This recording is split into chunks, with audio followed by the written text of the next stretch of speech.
So overall, we saw an 8% decline in utility M&A last year. There was about 140 acquisitions recorded at the end of December. I think there were around 120 announced or pending applications, which is 20% fewer than were pending a year ago at that time.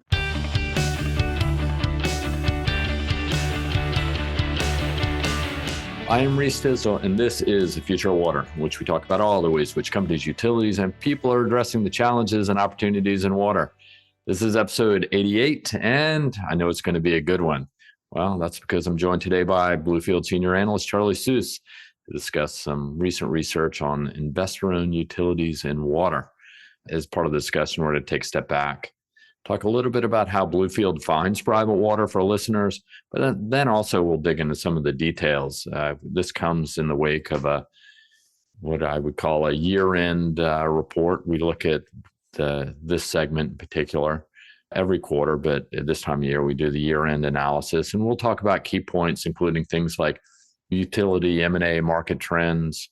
We'll look at companies, what they're paying for water systems or wastewater systems, who are the movers and shakers, and also like where's the market heading, whether it be more M&A, geographic shifts, or policy changes going forward. So lots of good stuff to talk about, Charlie. I know a lot of clients are interested in this, so we thought you would be too. But before we do that, thought we'd share some news that caught my attention this past week. So I got actually two. One is a little self-serving, but I can't help myself. Bluefield just released its Europe CapEx report, which we're really excited about. Here are some quick takeaways from the analysis. Bluefield has sized and forecasted the 2024 to 2030 market for water and wastewater assets across Europe, across 31 European countries, actually. We look at everything from treatment to pipes to lift and pump stations to storage tanks, and the list goes on and on. So it's some really good detail if you're active or considering to be active in that market. The total cumulative forecast is about $476 billion over the forecast period. That's for CapEx only. It scales from about $60 billion in 24 to about $75 billion in 2030. So, but there it's marked really by strong regional differences. Some worth calling out is that maybe it's pretty obvious, but Western Europe makes up the largest share of the investment, with a cumulative CapEx of about $236 billion over the 7-year period, grows at about 2%. So pretty mature sector. Western Europe, the Nordic region, and the UK are primarily investing in things like digitization and transition towards things like green technologies to address things like carbon, climate, energy usage, all of which are kind of squeezing the European continent, if not the rest of the world. So something to think about.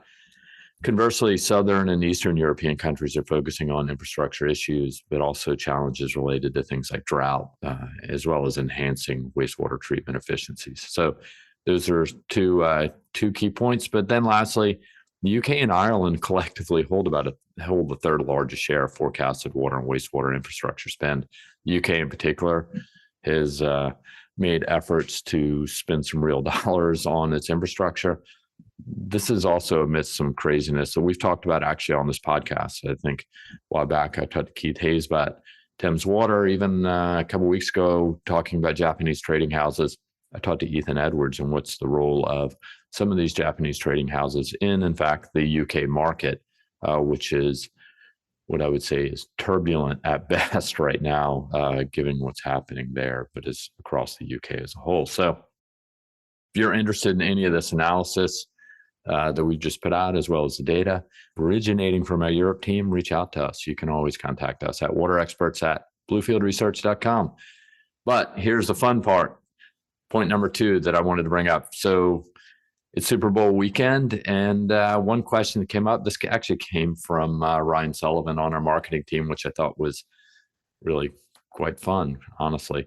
So Super Bowl weekend, probably the biggest marketing event of the year in the US, if not the rest of the world outside of things like the World Cup.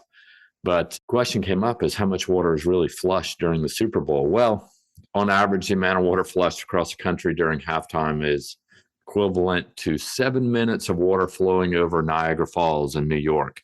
according to Roto-Rooter. Previous stats have shown that more toilet flush in America between the halftime whistle and the start of the third quarter than any other time of the year, according to New York Post. So kind of amazing that shows you how many people are around, but you don't want to miss those advertisements. So be fast. But quite honestly, this shouldn't be a concern for sewer systems. According to NACWA, the National Association of Clean Water Agencies, municipal sewage systems, they can handle massive amounts of water usage every day. Traditionally, the peak time for water usage and flushing is in the early morning between 6 and 8 a.m. on any given day as people prepare for work. So flushing toilets, taking showers, and just getting going. So like I said, at halftime during the Usher musical performance, which I think goes on for 30 to 45 minutes at halftime, you can join the party and be part of the great toilet flush during the Super Bowl, which I can guarantee you no one else is thinking about except for a couple others and Bluefield Research. So that being said, let's get to Charlie and talk a little bit about investor-owned utilities and what's happening in that space. All right, so I'm joined here by Charlie Seuss out of Chicago. Charlie, how goes it? Going well. Yeah, we got some almost 60-degree days here in Chicago, so it's a nice break from the sub-zero temps we had just a month ago. Yeah, it's winter. If it's going to be winter, I want it to be winter. I want to be able to go skiing. But hey, that's where we are. Sorry, I'm a little hoarse. I went to the Bruins game last night, so lots of screaming and yelling, and so hopefully everybody can hear through my scratchy voice. But Bruins won 4-0 against the Canucks. So for those interested in hockey. So Charlie, as I mentioned in the intro, we talked, I said that, you were going to come in, we're going to talk a little bit about private water. And, we've talked about private water on the podcast before as a follow-up to whether it be quarterlies or year-end analysis and presentations. But maybe, and this is partly driven by some questions actually that came into our email box about, sort of broader discussions about the industry.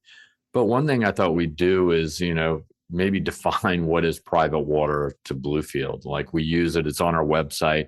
It's a term we use currently, but what do we mean by that when, you work in this space? So how do you define private water?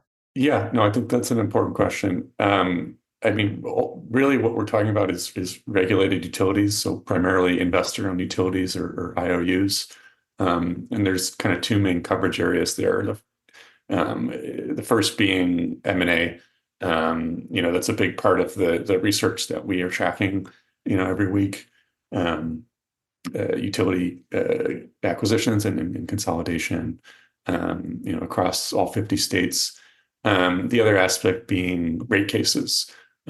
So on every 6 months we go through the dockets and are looking at rate case filings for leading IOUs and kind of the authorized return on investments for those top 25 or so investor-owned utilities in the U.S.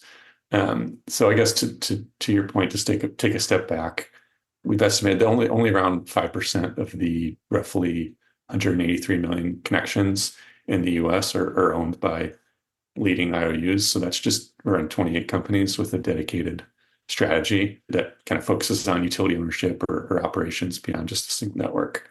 And that kind of leads me into this, I guess, third bucket, which is operations and maintenance or O&M service providers.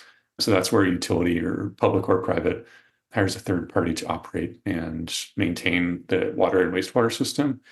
In a handful of cases, there's some overlap with IOUs. So, Veolia being the most obvious example, but we've also seen companies like NW Natural being the most recent investor-owned utility to enter that space to kind of grow their water footprint.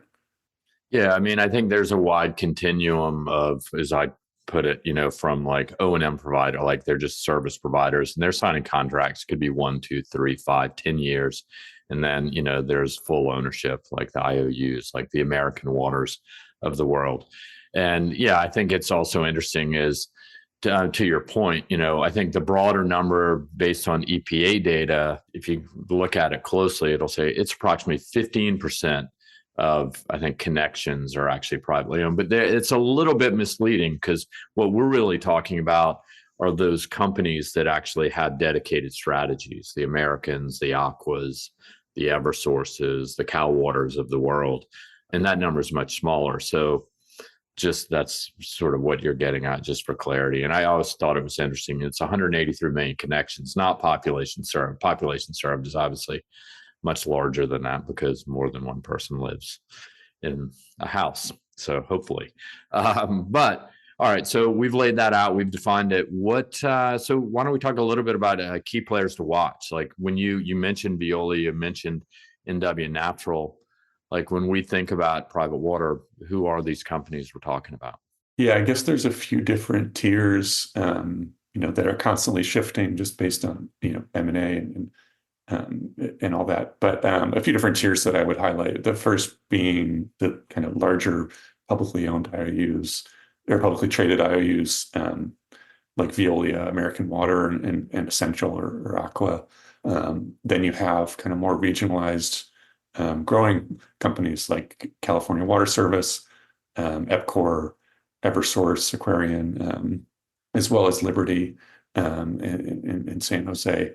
And then there's, a third category that, is potentially one of the most interesting mix of companies being NW Natural, Central States, Water Resources, and then Undine in Texas. So across these different tiers, we definitely see kind of a range of different approaches to utility consolidation.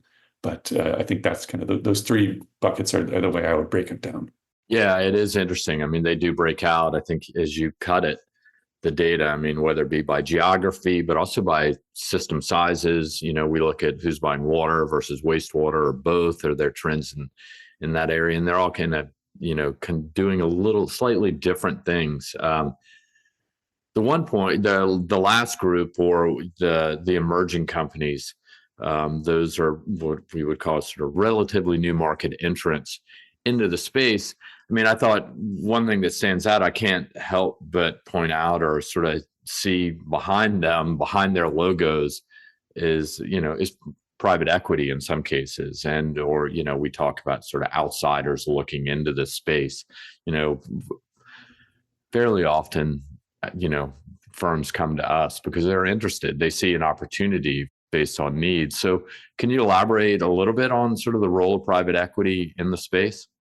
Yeah, for sure. I mean, I think first, straightforwardly, there's a number of PE firms, whether they're, Science, which backs Central States, there's Ridgewood, there's Bernard Capital, which is investments in national water infrastructure in Louisiana, as well as some, affiliated companies in Indiana and other states.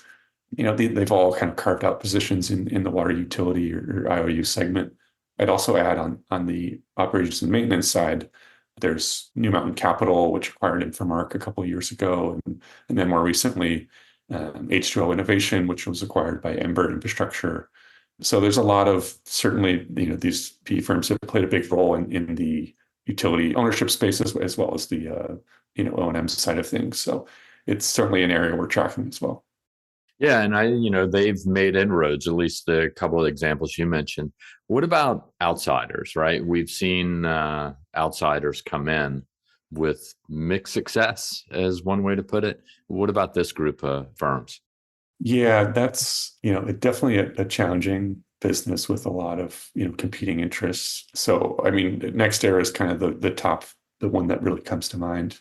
They acquired water and wastewater assets in Texas and Pennsylvania over the last couple of years. The previous CEO was, a big advocate for the water opportunities that they saw, and then they've been trying to balance that with these, massive opportunities for renewables that have kind of followed the Inflation Reduction Act, and ultimately decided to exit the water sector after just a short stint there, to kind of pursue those opportunities in renewables. And so to your point, or it's certainly a challenging sector to kind of step into. Yeah, I think it's not for the meek. That's not to say that NextEra can't do it or wouldn't be able to do it. And like you said, they did acquire some assets. I mean, we've covered that at length and in a number of different ways. I think the other aspect is, they did have change at CEO and management, and like you said, there was all these dollars going to renewables. In the power sector, I mean, that is their core business. They're one of the largest renewable independent power producers in the U.S., if not the world. So, yeah, I can understand why they did that. And that being said, they still do have positions in water through some acquisitions they made for decentralized reuse and treatment, whether it be for commercial facilities or campuses.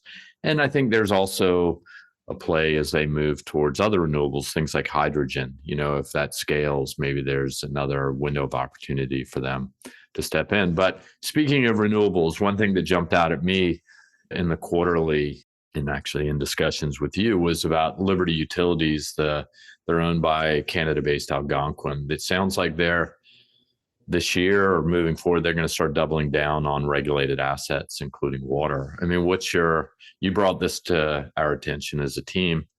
What's your perspective on that, or any guidance on what their announcement or plans are? Yeah, so I guess it was last August that Algonquin announced its plans to sell off its renewable energy group and really prioritize the growth of its regulated business and particularly water. So Liberty's, one IOU that's been relatively quiet on the M&A front, at least since purchasing American Water's New York assets a couple years ago. But I think that said, they're still one of the largest IOUs in the United States, and they've got a presence in several high growth states like Texas and Arizona. So it'll certainly be interesting to watch them moving forward. Yeah, and even uniquely, they have a position in Chile as well that they picked up a couple of years ago. I think we've got some research on that. So, all right, well, so that's a little bit of the background. I think that's super helpful and something that I definitely get excited about hearing and learning more about as things evolve. So let's talk a little bit about some of your recent research. You did sort of a year-end analysis of the sector and deal flow specifically. So what did the utility deal flow look like in 2023, even relative to other years?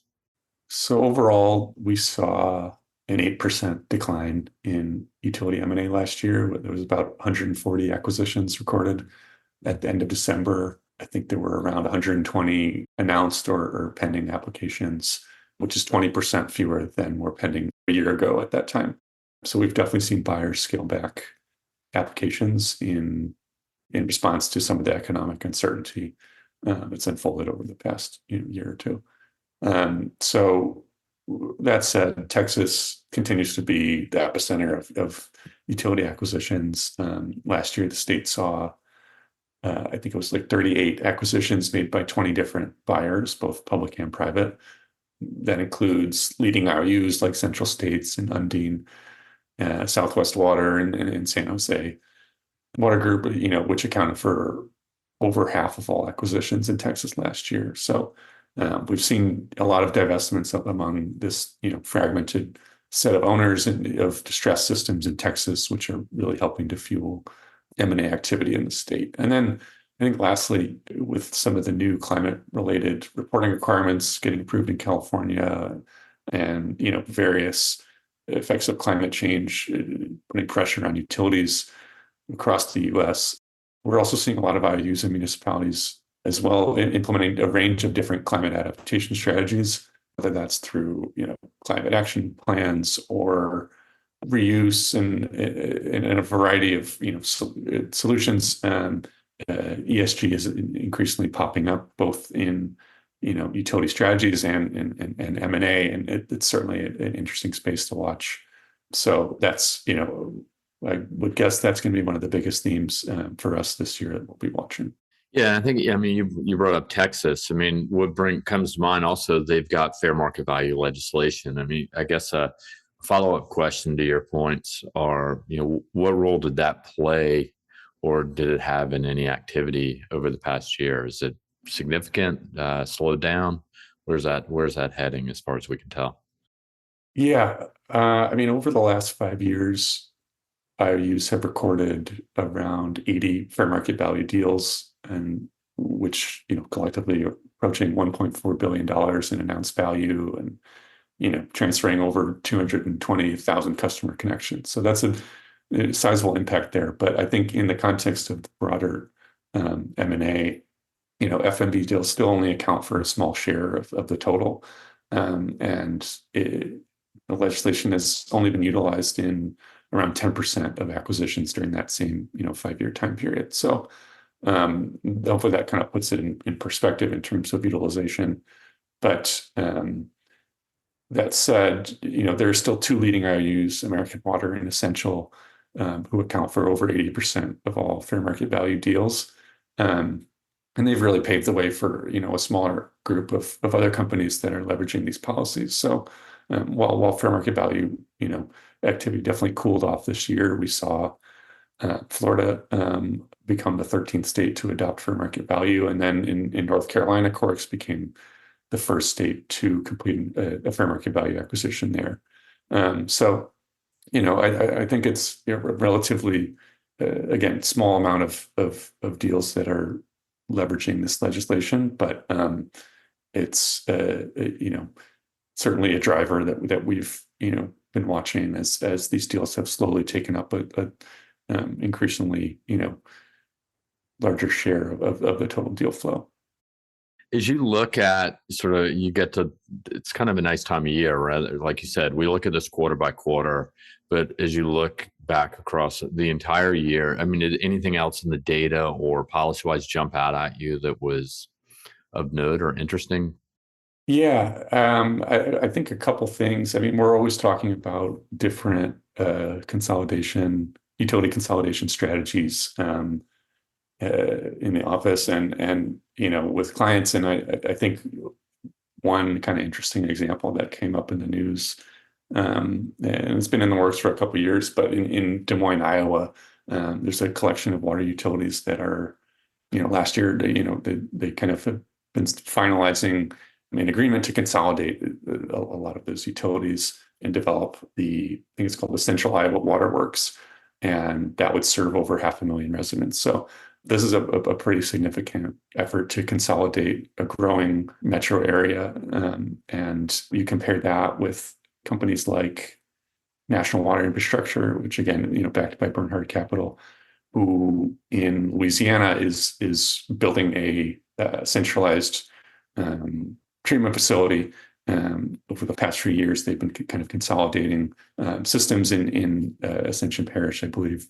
And we're seeing increasingly, cases like that where there's these kind of broader efforts in certain metro areas to really consolidate this kind of very fragmented landscape of utilities and kind of leverage the, economies of scale in those cities. Yeah, no, I think it's super interesting. And there are little things like that jump out. I mean, we've been looking at this for the better part of a decade, which maybe this leads to my next question. It's like, and this is a question that comes up, and we look at, I've sort of even lost count. We probably have, several thousand O&M contracts in our database or data set. I mean, not all that far off or dissimilar from what we have for M&A. I think we have probably 1,500 plus M&A transactions. We're looking at 140-ish a year on average. But my point is, like, companies and clients come to us and they ask this question. I mean, where do we see the market heading for private water or private investment or participation in water? Yeah, I mean, as much as some of the, higher profile acquisitions, make a lot of noise in the news, that it's still, important to recognize that the majority of M&A is for smaller, privately owned systems. And, the reason there is that they kind of have the greatest risk of operational and regulatory failure, particularly with combination of aging assets and regulatory pressures like PFAS. And then on top of that, you add available capital or lack thereof, kind of compounding this challenge for under-resourced, systems and municipalities. So again, it is kind of a tough business to enter, and just having bags of money really isn't the solution. You need a platform from which to build, and I think that can be a little bit frustrating for some of the deeper pocketed outsiders, and some of these big platforms are a little bit few and far in between. But I think cities and towns really need to be confident that the one thing that they critically need will be taken care of and managed well, and that is again where O&M ties in. So we've seen a growing interest there as well. But that said, acquisitions continue to get approved at a pretty steady pace, and it'll be interesting to see how things shape up in 2024. Yeah, I think everybody's looking for some significant inflection. And I think, actually year over year, the number of deals or utility acquisitions has declined, since I think a high of, I think it was about 217 2 years ago. So, and they've kind of come down back to maybe to where they probably should be, or the mean. Should be is probably not the right way to put it, but this is awesome. So I know how much work goes in all of this. I mean, people don't realize, going through the dockets, going through the rate cases, and we've got 150 or so rate cases we've evaluated and looked at over time, if not more. And I also know all the M&A and the O&M. It's ditch digging, folks. So there's a lot more to be said about this, but I think this is super helpful, Charlie. But how about telling us what's next on your agenda before I let you go? What else you got on your docket as far as research and what you're focused on? Yeah, a couple of things. First, we've got a investor and utility market share report in development. So people can look for that in the next couple of months. Just breaking down some of the leading IOUs presence in the sector. And then on top of that, we're also working on a report looking at alternative delivery methods and the 50 states different legislations for which methods have been authorized there, and what are the trends that we're seeing, as well as different case studies about certain interesting utility examples or projects that we've seen. So definitely a lot, even within the private water and municipal water service.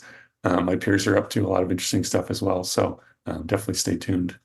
Nice. All right. Well, this is awesome. So thanks for pulling it together and sharing some of these insights. This is, like I said, really great. And I think listeners like this. So even if you're not active in sort of this, what we call the private water space, there's a lot happening. And the way we see it is companies come to us not just to necessarily buy utilities. They also look at it as a market opportunity, right? It's not, you go talk to, let's say, American Water, they're active in a number of different markets, different systems. So that, working with them, whether it be hardware, equipment, technology, that may be a pathway into multiple geographies and systems as opposed to just one. So it always comes up as an opportunity.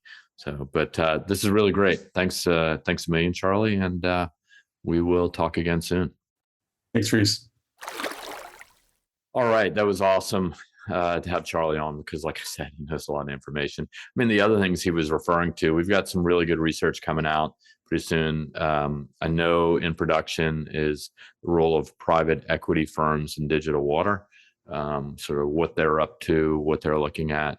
Another one, which is highly anticipated and expected. I'm super excited about it. Been digging into it this morning, admittedly a bit more complex than I expected, and that is the IIJ, or Infrastructure Investment and Jobs Act.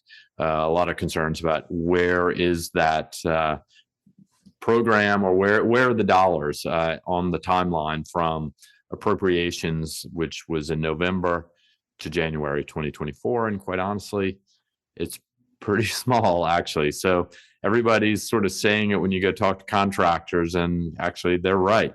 We're a handful of projects. We're talking, 400 or 500 projects, if that.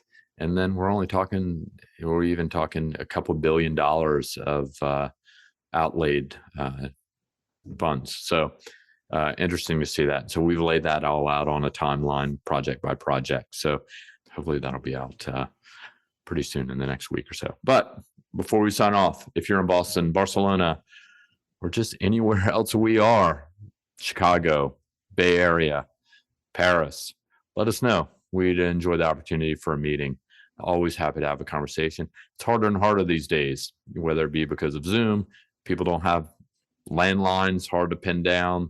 People don't go to the office. I can't tell you how many times over the past week or two, we've reached out to clients to say, hey, let's swing by and maybe have a coffee, have a meeting and talk about what's happening in water.